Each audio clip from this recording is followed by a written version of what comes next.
Abraço de Mãe é exatamente o filme que eu estava maluco pra trazer aqui pra vocês. E não só por um motivo, mas por uma combinação de vários. Primeiramente, a gente tem aqui um exemplo de filme com orçamento pequeno, mas com ambições narrativas grandes, meus amigos. Algo que normalmente é a receita do fracasso, né? Porque tipo, se no seu roteiro você tem elementos grandiosos que requerem criações visuais grandiosas e você não tem grana pra fazer essas coisas visuais funcionarem, será que tem como as coisas darem certo? E bom, a resposta é sim, meus amigos, por meio de uma palavrinha que deveria nortear cada artista envolvido com produções cinematográficas, chamada criatividade, meu povo. A maior parte dos filmes de terror com baixo orçamento que tiveram resultados excelentes se deram por meio da reparação do que seria um problema, mas que por meio da criatividade acabou se tornando uma solução. Um exemplo rápido e famoso que eu posso trazer aqui pra vocês dentro do mundo do terror é o estilo de edição frenética dos Jogos Mortais, algo que consagrou a franquia e que surgiu pela necessidade de montagem do filme, que não tinha imagens suficientes para compor as suas sequências, e que a equipe decidiu ali juntar de uma maneira frenética para pegar tudo que eles tinham e tentar remendar um problema inicialmente. E aqui em Abraço de Mãe isso rola bastante, meu povo, como vocês vão ver, eu falar um pouco mais pra frente. Mas além disso, o segundo motivo que me alegra demais em trazer um filme desse aqui pra vocês é que nós temos mais um elemento para compor o hall de filmes que abordam o estilo de horror que eu particularmente gosto demais, o terror cósmico. Eu já falei pra vocês aqui 500 vezes os motivos de eu gostar tanto e que a escassez que um fã que nem eu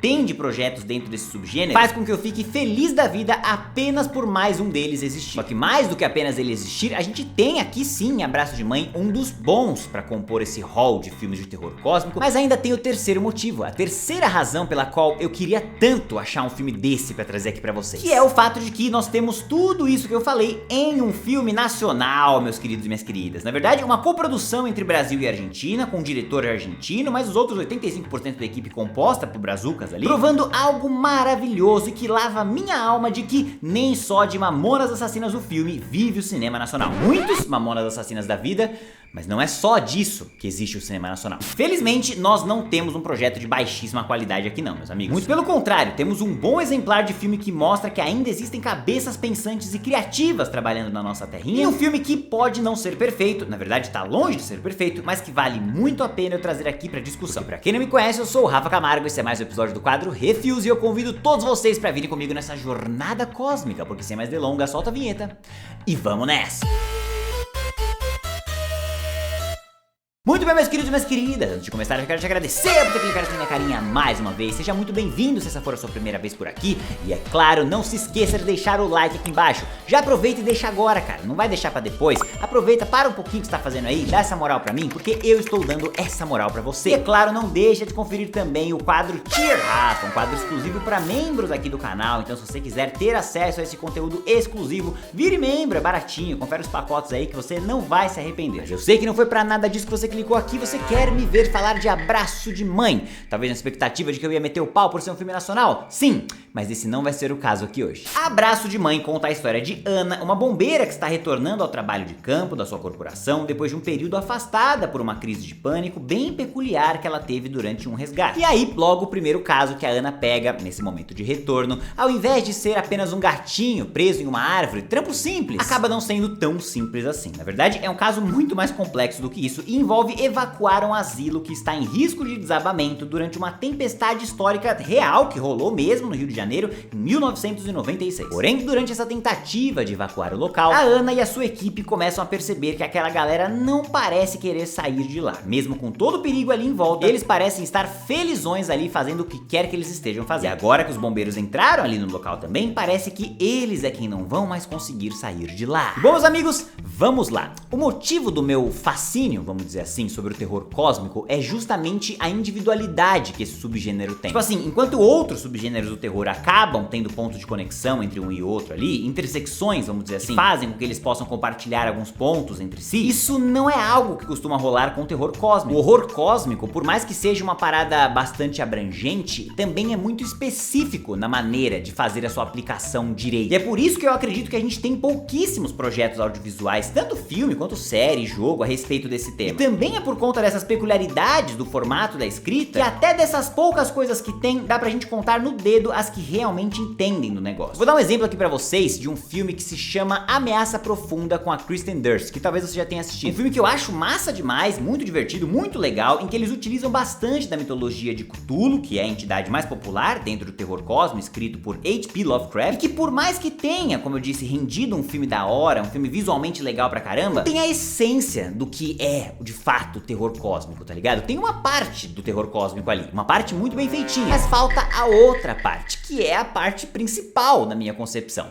E qual é essa parte principal? É a parte da incompreensão, meu povo, da alucinação, de lidar com o desconhecido, mas sem ter o objetivo de compreendê-lo, tá ligado? Porque isso seria impossível dentro desse conceito. As coisas são desconhecidas e incompreensíveis na sua essência. E por isso é um terror que reforça a nossa insignificância como espécie, que nos coloca como seres descartáveis e desprezíveis, perto de uma realidade que a nossa mente é tão bosta que só de imaginar ou de entrar em contato a gente pode ficar insano. E isso, é claro, só apenas eu resumindo, tá ligado? Isso é um pedacinho muito pequeno do que é essa mitologia por completo, mas só por esse pouquinho que eu resumi, já dá pra entender o porquê que é tão difícil esse subgênero romper pro mainstream. O terror cósmico dificilmente vai conseguir furar a bolha do nicho, porque é um estilo de escrita que, na sua essência, não pode ser explicado, tá ligado? Porque se tiver uma explicação, ele já deixa de ser cósmico. Então fica a dica aí, Good Nerd. Se você se deparar alguma hora com algum filme ou série de terror cósmico e você mandar um final explicado pra nós, eu vou até a sua casa te caçar. Mas enfim, brincadeiras à parte, esse é o motivo pelo qual eu gostei tanto de Abraço de Mãe, meus amigos. E é o mesmo motivo pelo qual eu também sei que vai ter muita gente que não vai curtir. E tá tudo certo em não curtir também. Na verdade, olha só, tá aí um bagulho que eu entendo, viu? Não gostar de terror cósmico, tá tudo certo, velho. Eu não tenho problema nenhum com quem não gosta, eu super entendo, é justificável, é um pouco mais diferentão e não tem problema nenhum. Não entendo alguém gostar de Venom 3. Isso eu não entendo. Mas terror cósmico? Moleza. Mas como essa é uma análise feita por alguém que curte muito esse subgênero do terror, e tendo feito esse mini resumo, vamos dizer assim, do que eu considero que é o melhor desse estilo de escrita, eu posso dizer aqui tranquilamente que eu acho que Abraço de Mãe é um filme que, se a gente dividir em dois tipos de análise aqui, eu acho que ele manda muito bem em uma dessas análises e na outra nem tanto assim. Então vamos começar com a que eu acho que o filme manda muito bem, que é avaliando Abraço de Mãe como uma obra escrita de terror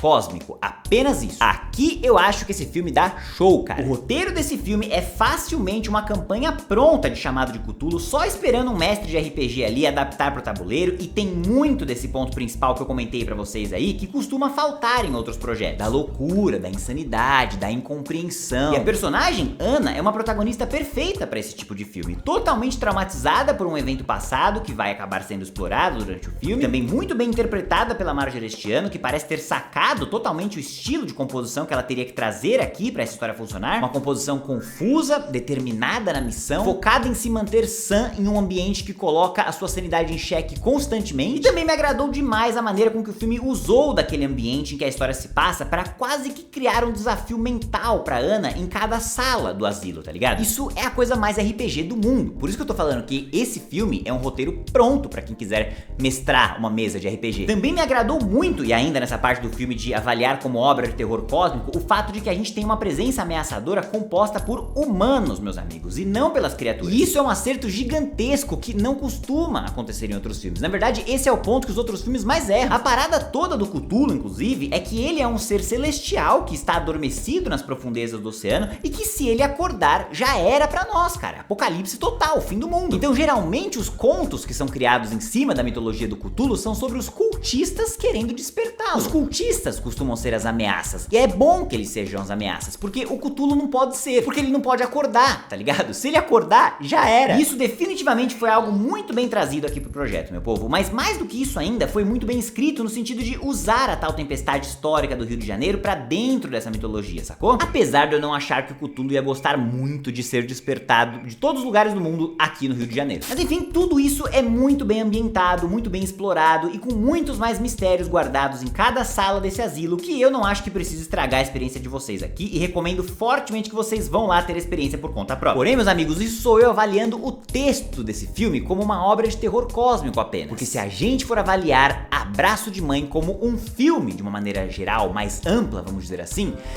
eu acho que ele não funciona tão bem assim. Ele funciona, mas não tão bem quanto só uma obra de terror cósmico. Então vamos lá, meu povo. Primeiramente, eu sinto que o roteiro foi escrito por alguém que ama essa mitologia, que manja dessa mitologia, e eu, como alguém que também manja e ama, consegui pegar tudo que envolve a premissa e o planejamento dos cultistas ali pro roteiro avançar. Mas eu sinto que pra quem não tem essa base, o filme pode acabar ficando confuso demais. Eu sinto que ele não dá 100% das informações pra você ter 100% da experiência. Veja bem, isso não sou eu falando que tem que explicar tudo, tá ligado? Eu tô dizendo apenas que o background que eu tenho dos livros, que me permite conectar A com B, sobre o plano daqueles caras com a menina, a necessidade da chuva, ou o fato daquilo tudo ter que acontecer naquela casa, faz sentido pra mim, porque eu tenho essas informações, mas não porque o filme me deu elas. Como eu sempre digo pra vocês, a não ser que a gente compre um ingresso de cinema e venha com um livro junto, que não costuma acontecer, ou no caso aqui, a não ser que a Netflix tivesse enviado pra casa de cada assinante um livro prévio, um material de base ou um quadrinho, eu não acho que o texto foi escrito de uma maneira que possa dar a experiência completa de alguém que não é familiarizado com o tema, deixando aquele gostinho de quero mais até pra pessoa ir procurar mais coisas a respeito da mitologia por conta própria. Não, eu não acredito que isso pode acontecer. Eu acho inclusive o contrário, que pode acabar afastando, fazendo com que mais e mais pessoas possam ter aquela sensação de que, eu não gosto muito de terror cósmico, isso aqui não é pra mim. Não é que não é pra você, é que o filme não deu todas as informações pra que você pudesse abraçar o bagulho como eu abracei. Eu dei sorte porque eu já tinha essas informações do passado, mas não foi graças ao filme, entendeu? Uma outra coisa que eu senti aqui, em termos de texto ainda, é a dificuldade do projeto em dar funções e objetivos pros demais personagens que não são a Marjorie este ano. Porque pensa comigo, cara, tirando a parte do realismo em uma agente dos bombeiros ter que atender um chamado com mais pessoas em volta ali, mas também considerando que a gente manda o realismo pra casa do chapéu no momento em que você coloca um polvo gigante como ameaça do projeto, eu entendo que se você vai colocar mais 3 camaradas ali pra compor a equipe da Ana, deve existir um motivo narrativo pra isso, certo? Você não vai botar os caras ali só por botar.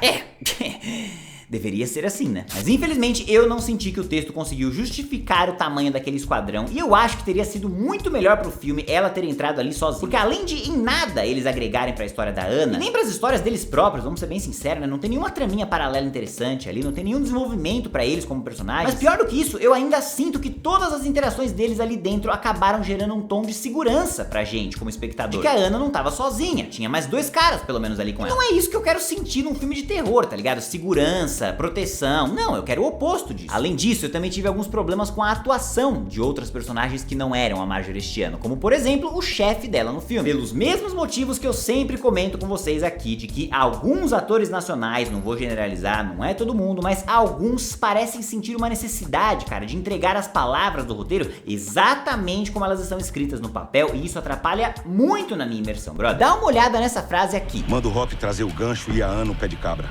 Preciso que ela entre no galpão e desligue a bateria do carro. E agora me fala se ela não ficaria muito melhor se tivesse rolado uma adaptação textual, mais ou menos assim. Moraes, manda o Rock e a Ana pra cá e fala pra eles trazerem o gancho e o pé de cabra também. Manda ela entrar lá no galpão e desligar a bateria do carro logo. Tão simples, cara, e tão mais natural do que preciso que o Rock e a Ana venham pra cá. O Rock traz o gancho, a Ana o pé de cabra. Porra, cara, coisa besta, velho. Isso fica ainda mais visível quando a gente tem momentos da Marjorie este ano interagindo com outros atores, porque nela dá pra ver um trabalho de adaptação do texto, pra tornar o texto real, pra dar vida pra aquilo, enquanto os demais estão tipo proferindo as palavras que o texto pede pra eles proferirem e nada mais. Então a gente acaba ficando com cenas como essa aqui. Ana.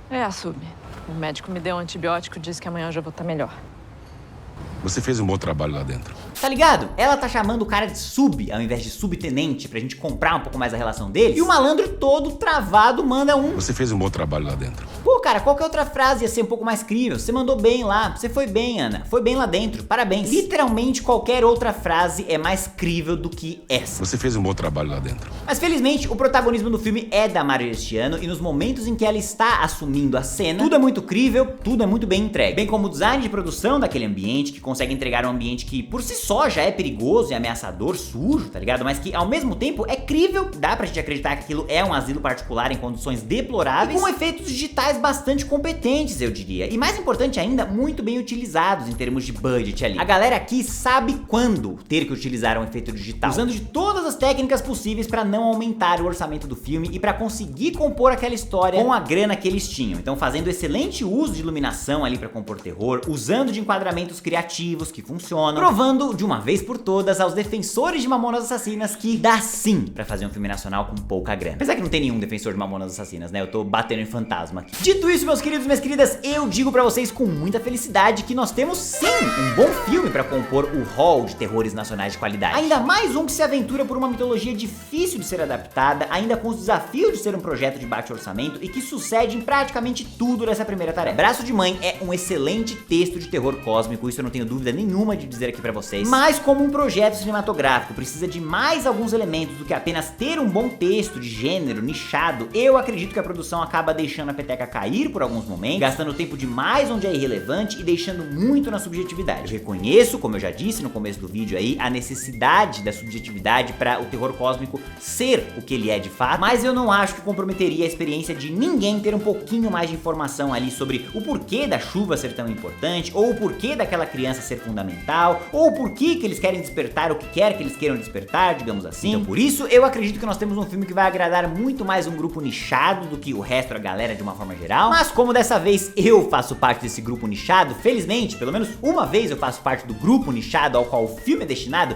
eu não tenho como negar pra vocês que eu gostei bastante do que eu assisti e que, pra mim, Abraço de Mãe é pra você colocar no topo da sua lista. Coloca um menos ali no cantinho por conta desses outros problemas que tive, mas de maneira nenhuma eles atrapalharam a experiência que eu tive de um projeto de uma forma geral. E agora, é claro, eu quero saber de vocês, já assistiram Abraço de Mãe, gostaram, não gostaram? Comenta aqui embaixo pra eu saber. Se curtiu esse vídeo, não esqueça de deixar o like aqui embaixo, se inscrever no canal e ativar o sininho pra não dar as próximas novidades. Muito obrigado pela ajuda de todos e até a próxima.